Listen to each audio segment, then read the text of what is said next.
بسم اللہ الرحمن الرحیم اللہم صلی علی سیدنا محمد وعلی آل سیدنا محمد۔ السلام علیکم ورحمۃ اللہ وبرکاتہ۔ خیال تو میرا یہ تھا کہ شاید ابھی بہت عرصے بعد میں کوئی ایسی ویڈیو بناؤں گا جس کے اندر جو اسپرچویلٹی اور ریلیجن اور سائیکالوجی کا پارٹ ہے وار یا وار فیئر کے اندر، لیکن آج کل کیونکہ ایک قسم کی جنگ شروع ہو چکی ہے پاکستان اور انڈیا کے درمیان، تو میں نے سوچا کہ میں اپنا اس لحاظ سے پوائنٹ آف ویو آپ لوگوں کے ساتھ شیئر کروں۔ بات شروع ہوتی ہے اس طریقے سے کہ میری جو اپنی انڈرسٹینڈنگ یا نالج شروع ہوا وار یا وار فیئر کے متعلق، وہ کچھ اس طرح کا معاملہ ہوا کہ میرا بڑا بھائی ناصر وائیں ایئر فورس میں ان دنوں پاس آؤٹ ہونے والا تھا۔ 1988 کی بات ہے، میں اس کے پاس رسالپور اکیڈمی گیا ہوا تھا، تو اس کی پاس مجھے ایک کتاب نظر آئی جنرل کلاسوٹز کی آن وار۔ میں نے اس کے 3 والیومز تھے، میں نے بڑے شوق سے پڑھی اور پھر اپنے بھائی کو کہہ کے باقی 2 بھی پڑھیں۔ That was my first interaction with کہ جی وار کیا ہوتی ہے، وار کی کنسیپٹ کیا ہے، وار کی پلاننگ اسٹریٹجی، اس کی فلسفی کیا ہے۔ جنرل کلاسوٹز جو ان سے ہیں وہ پیدا تو 18 سینچری میں ہوئے، ڈیتھ ان کی 19 سینچری کی ہے، اور ان کی کہانی عجیب اس وجہ سے ہے کہ یہ ایک ایسے جرنیل ہیں کہ جنہوں نے نپولین کے ساتھ، نپولین کے لیے اور نپولین کے خلاف دونوں طریقے سے کام کیا، لیکن ریسنٹ ہسٹری کے اندر پچھلے 400-500 سال کے اندر ان کا نام ایک بہت بڑے جرنیل کے طور پہ لیا جاتا ہے جس نے وار اسٹریٹجیز کے اوپر بہت بہترین کام کیا۔ جنرل کلاسوٹز کی آن وار پڑھنے کے بعد میرا ذرا شوق مزید بڑھا، اور لکیلی میرے ہاتھ ایک اور کتاب لگ گئی سن تزو کی آرٹ آف وار کے اوپر۔ اچھا، یہ جو ان سی دونوں کتابیں تھیں، اس کی وجہ سے کوئی ایسا نہیں ہے کہ مجھے کوئی ملٹری ویپنز کا یا وار فیئر کے اندر جو اکوپمنٹ یوز ہوتا ہے مجھے کوئی بہت زیادہ سمجھ آ گئی، لیکن میرے کیونکہ اس وقت تک انٹرسٹ جو ان سا تھا خاص طور پہ ہیومن سائیکالوجی پہ شروع ہو چکا تھا، تو ان 2 کتابوں کی وجہ سے اور ان 2 صاحبان کی وجہ سے مجھے ہیومن بینگز کے اندر جو ایک کنفلکٹ ہے جو ایونچولی جا کے وار تک جاتا ہے، وہ کیسے جاتا ہے، اور پھر اس کنفلکٹ کو وار کے اندر یا وار کی پریپریشن کے اندر کیسے ایڈریس کیا جاتا ہے، مجھے یہ 2 کتابیں کافی حد تک سکھا گئیں۔ اور وجہ بڑی کامن سی تھی، وجہ یہ تھی کہ ان دونوں صاحبان نے، 2 عظیم جرنیل کہیں گے ان کو ہم، انہوں نے ہیومن سائیکالوجی کے حوالے سے آن وار کے اوپر بڑی ڈسکشن کی۔ ان کے پاس ہسٹری کی بھی ڈسکشن تھی، ان کے پاس پولیٹیکل فلسفی بھی تھی، سارا کچھ تھا، ویپنری بھی تھی، military planning, military strategy, training for soldier, سب کچھ تھا۔ لیکن جس چیز کو ان دونوں صاحبان نے اپنے طور پہ کمال کر دیا وہ یہ کیا کہ ہیومن سائیکالوجی کے اوپر بات کی کہ کس طریقے سے ایک فرد کے اندر اور پھر اقوام کے اندر کنفلکٹ کیسے جنم لیتا ہے، اور وہ کنفلکٹ ان کی اپوننٹس کے ساتھ ان کو کیسے لڑاتا ہے، یعنی کہ جنگ کیسے کی جاتی ہے، اور ڈیورنگ وار سولجرز کی جو ان سی سائیکالوجی ہے اس کو کیسے بہتر طور پہ استعمال کر کے جنگیں جیتی جا سکتی ہیں۔ بات چلتی گئی بہت عرصہ، یعنی کہ یہ ایک انٹرسٹ میرے اندر ڈیولپ ہو گیا۔ تیسری کتاب جس نے مجھے بہت زیادہ مدد دی اس ساری وار سائیکالوجی کو سمجھنے کے لیے، وہ what are the generals made of تھی۔ تو یہ تینوں کتاب میری، میں یہ سمجھتا ہوں کہ وار کے اندر اور خاص طور پہ وار سائیکالوجی کے لحاظ سے آنے والے وقتوں میں میرے لیے استاد ثابت ہوئیں۔ اب جس طرح میں نے کہا کہ میں نے سوچا تو تھا کہ میں کبھی بہت عرصے بعد شاید اس کے اوپر بات کروں، وجہ یہ بنی میرے ساتھ کہ میں کیونکہ اس بات کا بڑا اسٹرانگ بلیور ہوں کہ ہم نے انسان کے کسی بھی رویے یا کسی بھی چیز کو انڈرسٹینڈ کرنا ہے، چاہے وہ اسپرچویلٹی کا ہے، ریلیجن کا ہے، عام بود و باش ہے، معاشرت ہے، معاشیات ہے، تو ہمیں سب سے زیادہ جس چیز کی ضرورت ہے وہ انسان کی نفسیات کو سمجھنا ہے کہ کون سی ایسی چیزیں ہیں جو انسانی نفسیات کو سب سے زیادہ افیکٹ کر کے اس کو اچھا برا قابل قبول یا ایک ناقابل قبول شخصیتوں کے اندر ڈیولپ کرتا ہے۔ تو یہ آج سے 6-7 سال پہلے کی بات ہے کہ میں ان دنوں سائیکالوجی اور خاص طور پہ کوگنیٹو سائیکالوجی کے حوالے سے اور نیورو سائنس سے میرا تعارف ہو چکا تھا، اور اس سے بھی پہلے ڈاکٹر شفیق جو میرے استاد محترم ہیں اور پروفیسر ہیں ہسٹری کے بہاؤالدین ذکریہ یونیورسٹی کے، ان کی وجہ سے میرا ہسٹری میں ایک خاص پرسپیکٹو ڈیولپ ہو رہا تھا، اور جو میرا اپنا شوق تھا وہ اسپریچویلٹی کے حوالے سے، تو میں نے ایک نئی چیز پہ کام کرنا شروع کیا کہ آخر یہ جو ہمارا خطہ ہے جس کو ہم سب کانٹیننٹ کہتے ہیں، جس میں پاکستان، ہندوستان اور بنگلہ دیش موجود ہیں، ان کی مین سٹرینتھ اور ویکنسز کیا ہیں۔ بات لمبی نہ ہو، میں اس کو مختصر کر کے اس طرح بتاؤں گا کہ ایک طویل عرصے کی پڑھائی اور ڈسکشنز کے بعد مجھے یہ پتہ چلا کہ ایسٹ اور ویسٹ، یعنی کہ یہ سب کانٹیننٹ ایز اے ایسٹ اور ویسٹ ایز اے یورپ اور امریکہ میں جو سب سے زیادہ بڑا فرق ہے، اور یہ اب کوئی 19ویں 20ویں یا 16ویں صدی کے سائنٹیفک ریولوشن کے بعد نہیں آیا، یہ ہزاروں سال سے موجود ہے، کہ ویسٹ ہمیشہ سے، چاہے وہ گریک فلاسفرز کے انڈر تھا، چاہے وہ کسی اور امریکن یا یورپین کنٹریز، آسٹریلیا سمیت کسی اور کو لائن کو ٹو کر رہا تھا، اور چاہے ہم ایشیا والے، چاہے چائنا، ایشینٹ چائنا کی بات کریں، ایشینٹ ہم میسوپوٹیمیا کی بات کریں، ایجپٹ کی بات کریں، اور خاص طور پہ اگر ہم ایشینٹ انڈیا کی بات کریں، تو ایسٹ اور ویسٹ کے اندر جو بیسک ڈفرنس ہے وہ کنسیپٹ وائز یہ ہے کہ ویسٹ ہمیشہ سے ہی فزیکلزم یا مٹیریلزم کو ایکسپلور کرنے پہ لگا رہا، اور جو ایسٹ کا کنسیپٹ یا شغف یا شوق یا فوکس ہے وہ ہمیشہ سے نان مٹیریل یا اسپریچول رہا۔ تو مجھے یہ بات سمجھ آئی کہ اگر ہم سب کانٹیننٹ کو سمجھنا چاہتے ہیں تو ہمیں ان کی بیسکس جو سی ہیں، جس کے اندر تقریباً ہر جگہ پہ آپ کو ان کی بیس کے اندر اسپریچویلٹی اور ریلیجن ملے گا، جب تک ہم ہندوؤں کی، مسلمانوں کی، بنگالیوں کی جو روٹس ہیں کہ کیسے یہ لوگ ریلیجن کے ساتھ جڑے ہیں اور کیسے ریلیجن اور اسپریچویلٹی نے ان کی شخصیات، ان کے معاشرے کو تشکیل دیا ہے، تب تک نہ ہم ان کو سمجھ سکتے ہیں اور نہ ہم اس کا کوئی سلوشن نکال سکتے ہیں۔ کچھ ایسا ہی معاملہ پاکستان اور انڈیا کے درمیان جو 1947 سے ہی ایک کنفلکٹ چل رہا ہے، اور کنفلکٹس کی وجہ سے ہماری ایٹ لارج بڑی پراپر جنگیں، چھوٹی جھڑپیں ہوتی رہی ہیں، اور میرے خیال میں یہ ایسا ہی ہوتا رہے گا۔ نارملی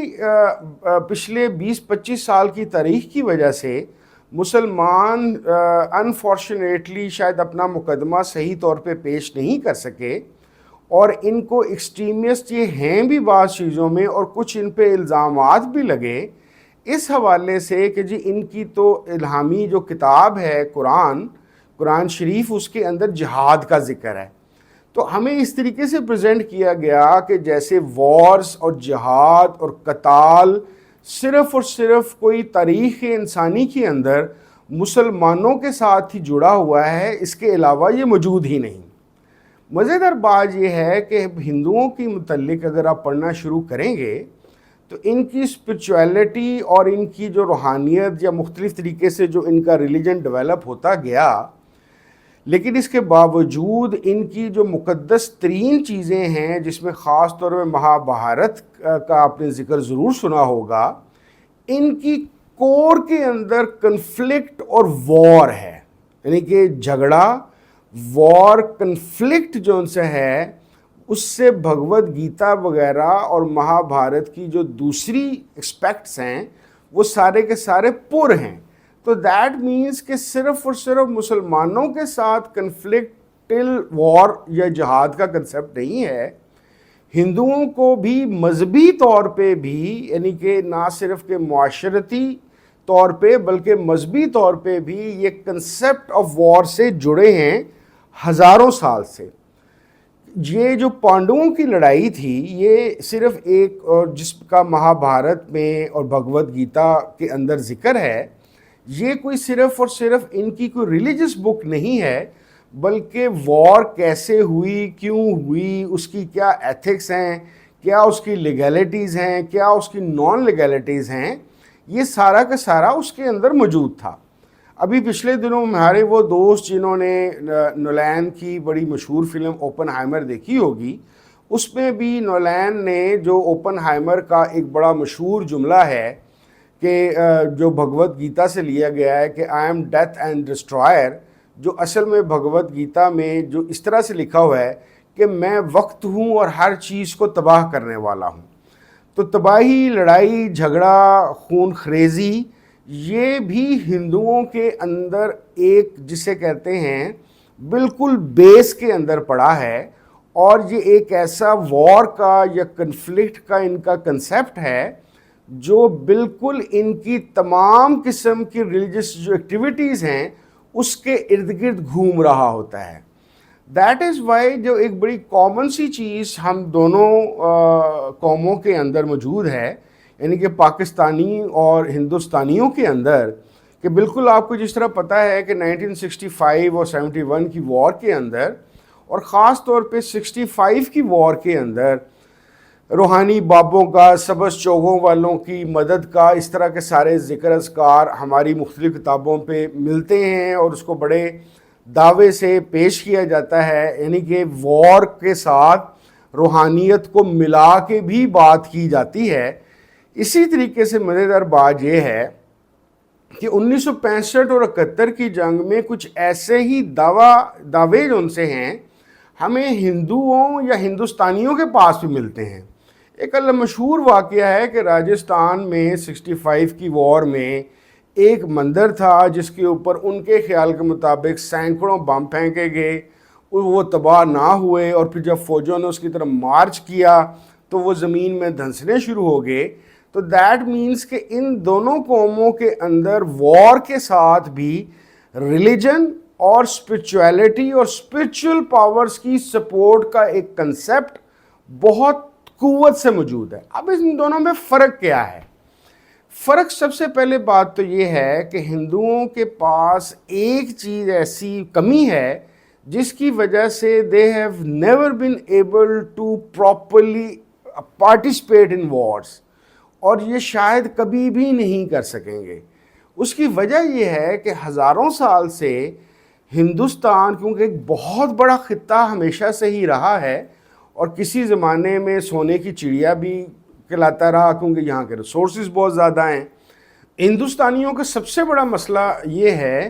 کہ ان لوگوں کی ایک کمی یہ پائی جاتی ہے کہ over the period of time ہزاروں سال سے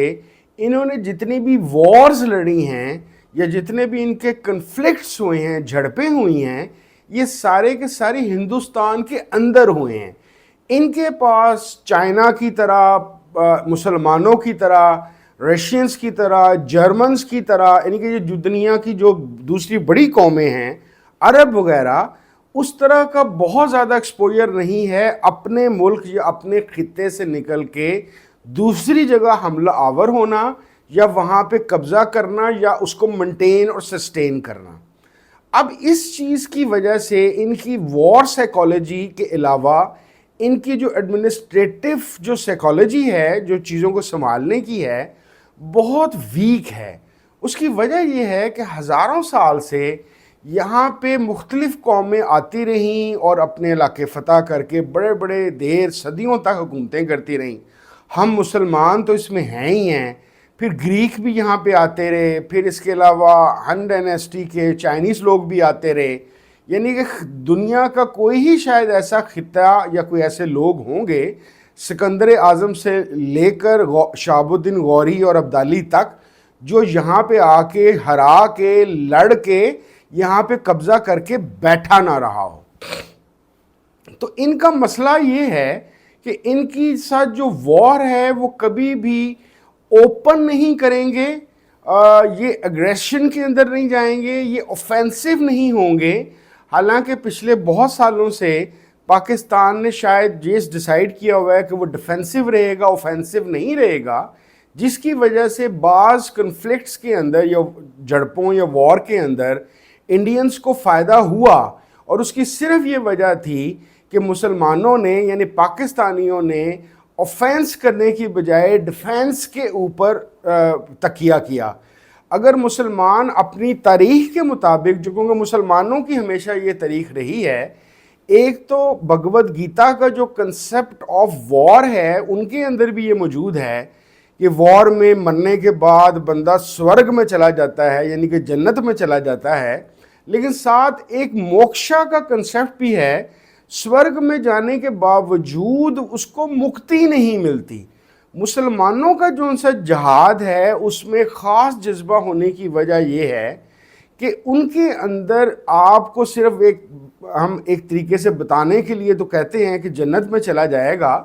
لیکن شہید ایک ایسا رتبہ ہے یا ایک ایسی پوزیشن ہے جس کے اندر انسان فلاح پا جاتا ہے اور ہمیشہ کی زندگی پا لیتا ہے، جس کے متعلق قرآن کریم کہتا ہے کہ وہ زندہ ہیں لیکن تم اس کا شعور نہیں رکھتے.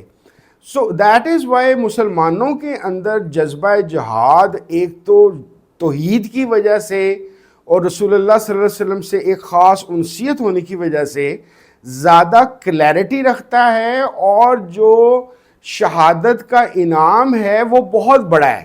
جبکہ دوسری طرف جو ان سے ہندو ہیں، ایک تو نان ایکسپیرینس ہے، غیر قوموں کے اوپر جا کے ان پہ حملہ کر کے وار کو سسٹین اور مینٹین کرنا.